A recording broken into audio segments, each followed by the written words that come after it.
Hey fam, so excuse the robe, and I will be probably sitting kind of awkwardly for a while, but my rat needs a lot of extra affection right now. He recently lost his two brothers, and for those who don't know, rats are extremely social creatures. So when they are alone, they can get really sad. So he's by himself, so I try to spend as much time with him as I possibly can. Where you going, Bean? For those who've been watching my videos, you've seen this guy at least once. This is Treasure Nugget. He is a wild bean that I found outside my old job, and he is the light of my life. That being said, let's actually get into this video.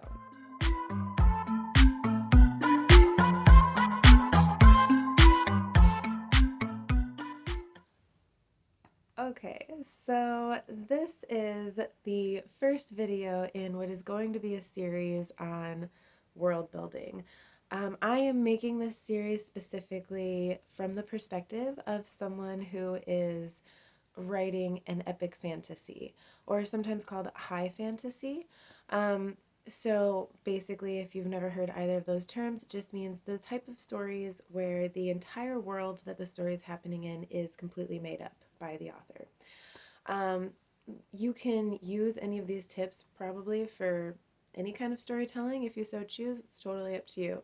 But I just want you to know the perspective I'm coming from, so that you might have an idea if this will actually help you or not. So the topic of it's real distracting.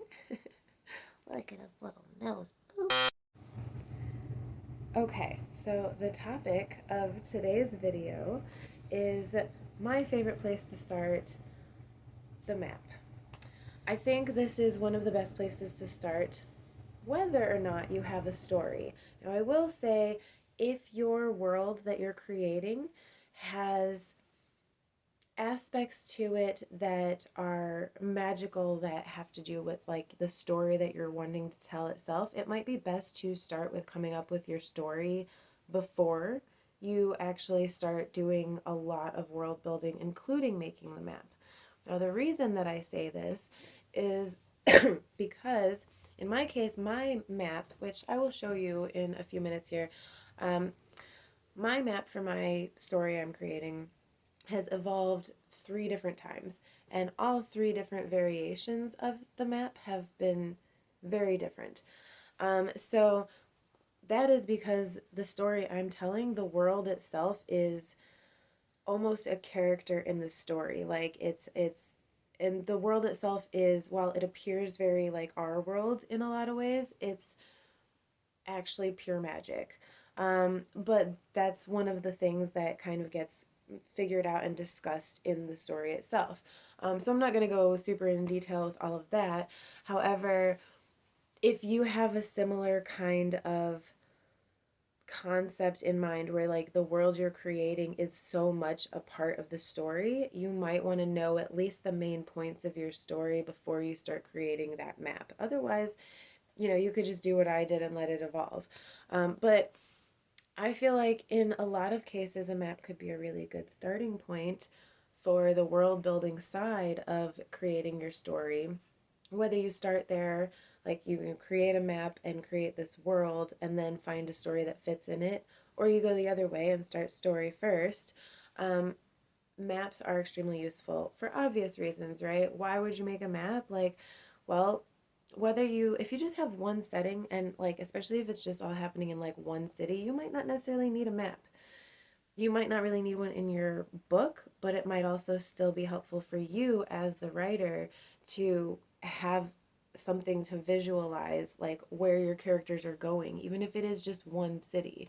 That being said, like you might have more than one character that are in different parts of the world that you want to know, like what is the flora and fauna in that part of the world versus this one? Are they traveling? Do we have to know what's in between there? And you want to kind of, if you can, figure out some of this stuff before you actually start writing, because otherwise you're going to end up getting to a point where you didn't plan some of this out, And so it's like, oh, well, are they crossing a river? Or, if they're, traveling here, like what kind of land are they seeing? What kinds of things might come up on this journey to make it more interesting than just passing through scenery? You know what I mean?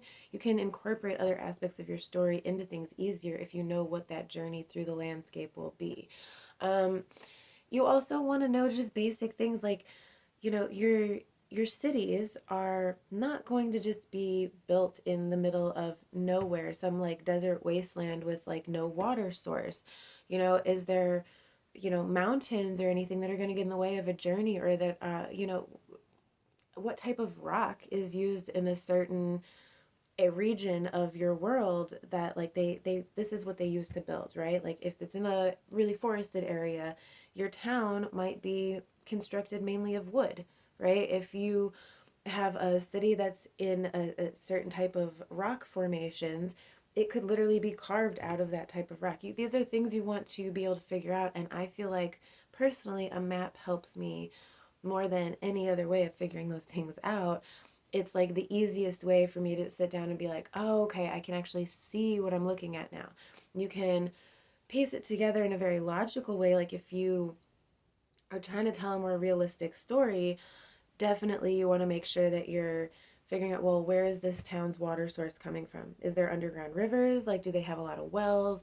They can't just be on a beach with like no fresh water anywhere around, right? Unless you're writing like in a fantasy aspect, you could be writing about a certain species of creature or a certain like race that is very alien or just mythical in whatever way, and they don't have the same needs as humans. But those are things that'll get those wheels turning for other aspects of your world building. Again, like having a map to be like, oh, well, I really want to put a city here. That you might create an entire new like race of people just based on something cool that you want to do with something on your map. Again, like try not to get lost in the process, but if it's in some way adds inspiration to like add more to the story you're trying to tell, or fill in a lot of cases for me I find it fills in gaps. Like I figure out this much of the story, but then as I continue world building or creating, it's like, oh, that's what I can do for this, or oh, that's how I can weave these two things together, or make it smoother, or whatever, is like it's all kind of interwoven in this like process together, like at least for me. But again, it's like finding ways to literally inspire yourself.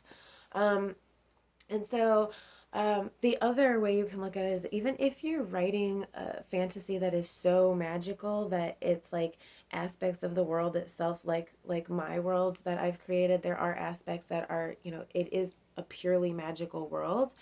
And so there's aspects that are going to be like way crazy, like magical weirdness going on. And then there's other parts of that world that are going to be very much like real world, like our world kind of feeling. Um, and that's, again, that all has to do with the story itself. But you still want a certain degree of believability, unless you're writing something that's just so abstract and absurd that like the entire story is as weird as the world you're creating. Like that's its own thing. But even in fantasy, you want a certain degree of realness to what you've created, because it helps immerse the reader a lot better, right? So like, a desert is not likely to just be like right next to the ocean, right? There's still going to be a coastline. There's still going to be some amount of vegetation, probably in certain areas, right? Like, look at real world geography as an example. If you're unsure, there's like still, like, I'm not an expert on geography, right? But like, if I'm plotting out areas on my map where it's like, those are things that I'll look for. It's like, okay, well, does it make sense for a jungle to be there? Does it make sense for a desert to be there? Okay, well, if there's mountains there and plains there, this is probably a really windy region or something. You know what I mean? Like looking at those little aspects and like making notes for yourself. Um, make your land that you're creating make sense, right? Even if it's very fantastical, and having the way to like look at things, look at the placements of cities, and combining it with your story can just like make it so crazy magical, you guys. Okay, so I'm going to show you guys my map, and keep in mind, this is not something that I plan on actually publishing in my books when I get them written and am publishing. This is purely for my own use. And that's my point, is that like it doesn't have to be anything fancy. You don't have to be an amazing artist or anything like that to do this. I just want to show you kind of some of the things that I'm talking about when you want to you want to take into consideration. So let me show you. Okay, so this is my map. And as you can see, I have it separated out here. I'm not going to explain what all of that is necessarily because it all has to do with my actual book. However, it's a hot mess, right? It's messy as hell. This is where the main concentration of a lot of the story takes place, and I have a lot more detail here because of the nature of the story that I'm trying to tell out here is more of magical regions.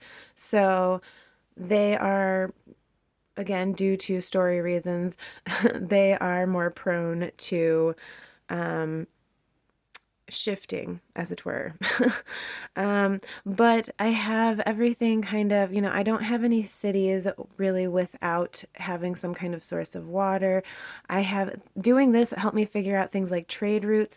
I have named different cities depending on the, I guess, nationality or ethnicity of the people who live in those regions. So that's another thing you might want to take into consideration. Okay, so that wasn't my favorite way to film. So back to actually talking to you.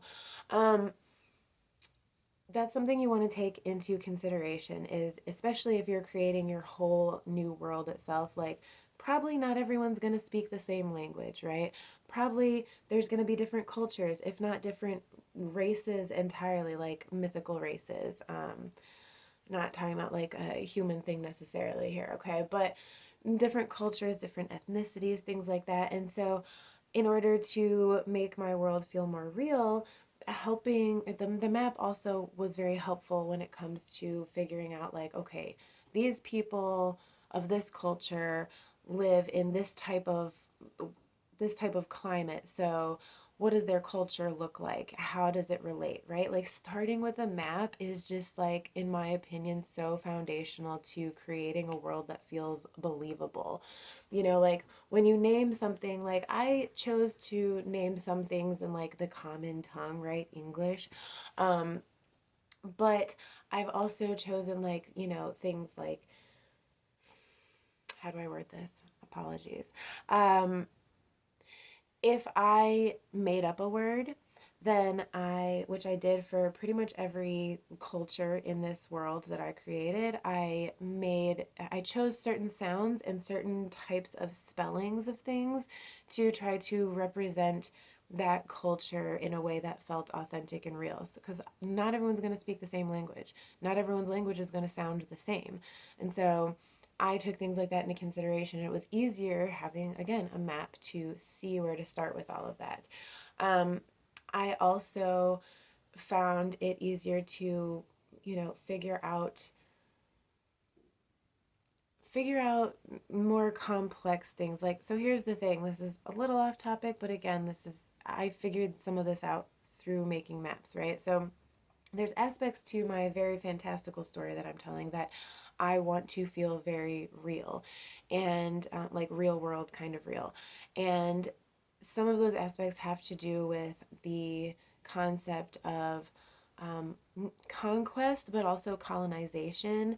And so when you have a map to look at, like, okay, so if this culture here is going to start some drama, right, and start either enslaving people or colonizing or anything fucked up, right? Excuse my language, but whatever. But if anyone's going to start doing things like that, then, like, okay, well, where do they live? What would their reasons be, first off, for doing that? Like, for example, in the real world, Vikings started doing Viking things because the land that they lived in was very harsh and they didn't have a lot of their own natural resources. So they started going out and finding it elsewhere and taking it via violence. So, what were the reasons for my conquering race, as it were, to become that. And so figuring out that, and then what would their route be when they started this conquest, right? Well, what's the closest nation to them? Who would they attack first? How would that go based on the culture of that race of people, right? That ethnicity of people. And looking at how this affected each different culture, each different group of ethnic cultures in my fantasy world was so much easier to figure out with a map, like how that would have gone. You see what I'm saying? I hope this is like clear and understandable. I often feel like my thoughts are a big jumble of bruh that only I can understand. So let me know if I'm not being clear. But but yeah, so I hope this makes sense to you. I hope that I have given you enough reasons to consider making a map, and by showing you mine for a little while you can kind of get the idea. Like, it doesn't have to be perfect, but it helps you actually figure out so much more about your world, and your world will become so much more real. Like, this process I have been working on for quite some time now, for like most of the last year. I would say it has evolved over time, but the map itself has really evolved most in the last 5 months, and come to life. And just the process of figuring these things out has made my world feel so real to me. It's way easier to just fall into my story. I don't have so many questions I have to stop and think about. It feels like a fleshed out real place that I go to frequently. And so that, I think, will make it a lot easier when I'm actually writing my story and like and have published it. I feel like it'll make it a lot easier for my readers, my future readers, to fall into that world and feel it, because I feel it so really. So really? It feels so real to me. So I'm hoping that translates. Um, Anywho, I really appreciate y'all. If you made it to the end of this video, thank you so much for being here. Please, please like, share, subscribe. I am doing both book reviews as well as videos like this. Like I said, this is going to be the first in a series, and I'm really excited about it because, yeah, this is my absolute favorite part of storytelling, is just like immersing, or even when I'm reading, I love like the world building aspect to things. And so yeah, I'm really excited to get into this more with you guys. Yeah, I don't know what else to say. Now I'm all like, so I'm gonna go, but love you guys. See you soon. Bye. Have multiple settings in your story. Like I said, think about, Oh, look at you, cutie.